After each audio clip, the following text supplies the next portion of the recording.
Welcome back to study फंडा। तो आज का हमारा टॉपिक रिपोर्ट राइटिंग था और आज हमने टॉपिक लिया था कोविन डेटा लीक के ऊपर।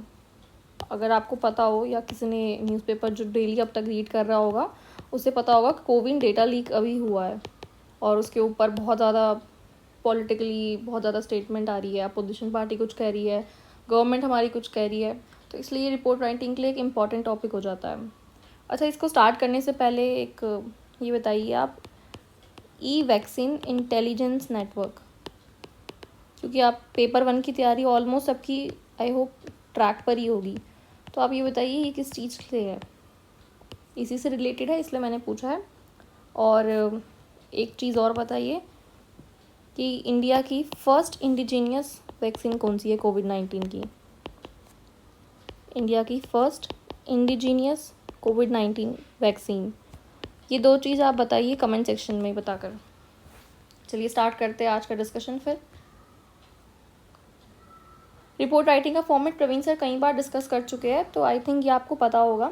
सबसे पहले आपको हेडिंग लिखनी है और हेडिंग में अंडरलाइन नहीं करना है। उसके बाद आपको न्यूज़पेपर लिखना है, आपको द हिंदू कॉरेस्पॉन्डेंट लिखना है या जो भी लिखना है आप इसमें कुछ भी लिख सकते हो। बहुत क्वेरी आती है इसको रिलेटेड, ये कोई मैटर नहीं करता है, आपको जिस न्यूज़पेपर का नाम लिखना है आप डाल सकते हो। उसके बाद आपको लोकेशन लिखनी है और फिर डेट लिखनी है। तो मैंने आज 23 जून है तो मैंने आज वही डेट लिखी है। फर्स्ट पैराग्राफ में हम हमेशा वो बताएंगे जो हमारी रिपोर्ट से डायरेक्टली रिलेटेड होता है। जैसे अगर कोविन डेटा लीक किया है तो अभी रिसेंटली 2 इंडिविजुअल को अभी अरेस्ट किया गया है। ये आज की और कल की न्यूज़ है। बिहार से 2 इंडिविजुअल को अरेस्ट किया गया। या तो आप ये बताइए या फिर डेटा लीक के बारे में है तो डायरेक्टली इसी टॉपिक से स्टार्ट करिए। हम रिपोर्ट राइटिंग में कभी भी अपनी तरफ से कोई सजेशन नहीं देंगे। रिपोर्ट राइटिंग का मतलब होता है इट्स ऑल अबाउट जो भी आपने कंटेंट न्यूज़ में देखा है उसको आपको एज इट इज़ डालना है। There is no need of your suggestion. आपके सजेशन की इसमें बिल्कुल ज़रूरत नहीं है। जो घटना हो रही है बस उसको आपको डिस्क्राइब करना है, दैट्स इट।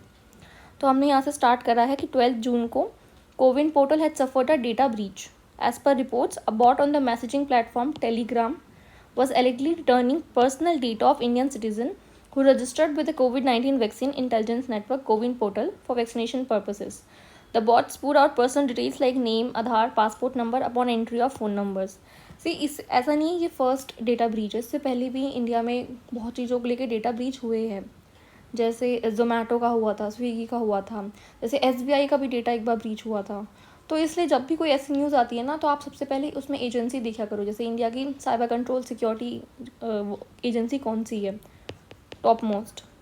तो ये छोटी छोटी चीज़ें आपके पेपर 1 में भी काम आ सकती है और ऐसे लिखो अटेम्प्ट करो तो तब भी काम आ सकती है अगर हम साइबर सिक्योरिटी को नेशनल सिक्योरिटी से लिंक करके देखें तो ये छोटी छोटी चीज़ें आपको पता होनी चाहिए। तो हमने यहाँ पे सिर्फ ये बताया है कि एक्चुअली में हुआ क्या था। हमारी हेडिंग है कोविन डेटा लीक की, तो हमने एग्जैक्टली वो बता दिया है। हमने बता दिया है कि जून के महीने में डेटा ब्रीच हुआ था। किस पर हुआ था? टेलीग्राम पर हुआ था। और कौन सा डेटा था? पर्सनल डेटा था इंडियन सिटीजन्स का, जो कि कोविन पोर्टल पे जिसने रजिस्ट्रेशन करा था। तो ये मेन जो चीज़ थी 3 हमने वो यहाँ डिस्कस कर दी है।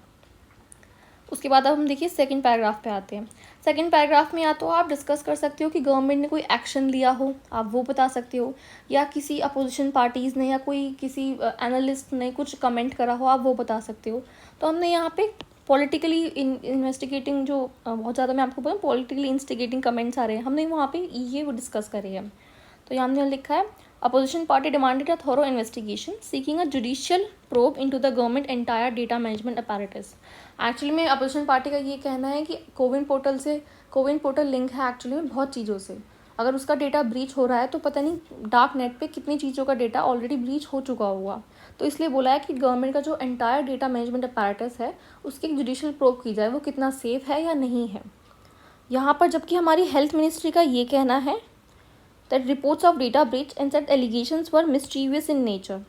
हमने ये भी बता दिया कि हमारी हेल्थ मिनिस्ट्री का क्या कहना है। ये तो सबको पता है ना कि कोविन पोर्टल हेल्थ मिनिस्ट्री के अंडर आता है, तो ये ध्यान रखना हेल्थ मिनिस्ट्री के अंडर है।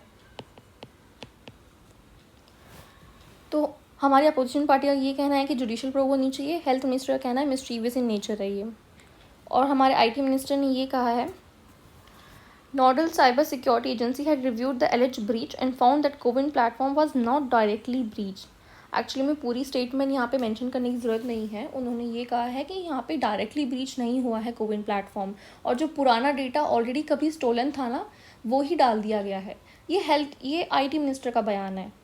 अब हम यहाँ पे बताएंगे कि एक्चुअली में गवर्नमेंट ने एक्शन क्या किया। लास्ट जो आप पैराग्राफ लिखोगे उसमें आपको ये बताना है कि गवर्नमेंट ने उसमें क्या एक्शन लिया है।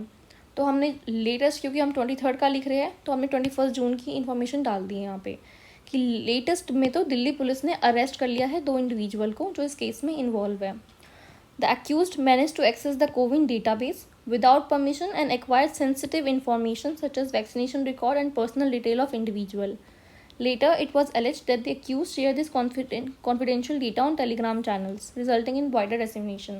तो हमने ये भी बता दिया कि accused ने एक्चुअली में कोविन डेटाबेस को ही एक्सेस करा था और वहाँ से उसने इन्फॉर्मेशन लीक करी है।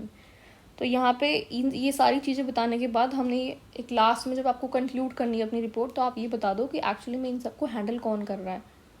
तो हमने यहाँ पे ये डाल लिया है, जैसे हमारी हेल्थ मिनिस्ट्री का ये रिपोर्ट है कि जो इंटरनल एक्सरसाइज भी इन्वेस्टिगेशन हो रहा है कि ये एक्चुअली में डेटा ब्रीच किसने करा, कैसे हुआ, मतलब इतनी जल्दी कैसे ब्रीच हो गया डेटा, और इतने सारे लोगों का हुआ या कितने लोगों का हुआ, तो उसकी एक इंटरनल इन्वेस्टिगेशन भी हेल्थ मिनिस्ट्री अपने अंदर करवा रही है। तो हमने वही डाला है कंक्लूडिंग में। In a statement issued by union health ministry reported that an internal exercise has been initiated to review the existing security measures. That's it. I think सबसे जो बोलते हैं ना ईजिएस्ट पार्ट होता है स्कोरिंग का, वो आपका रिपोर्ट राइटिंग ही होता है। अगर आप बहुत अच्छे से रिपोर्ट राइटिंग अटेम्प्ट करोगे ना, तो हो सकता है आपको बहुत अच्छे मार्क्स मिल जाए। बाय चांस किसी के एसे में कम भी आ रहे हैं या आर्ग्यूमेंट में उसे टॉपिक नहीं मिल रहा है फेवर और अगेंस्ट में लिखने के लिए, तो report writing is something in which you can score a very good marks.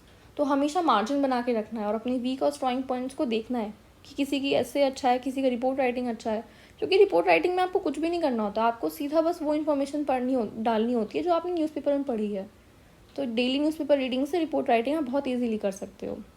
So that's it for today's class. Thank you everyone, all the best.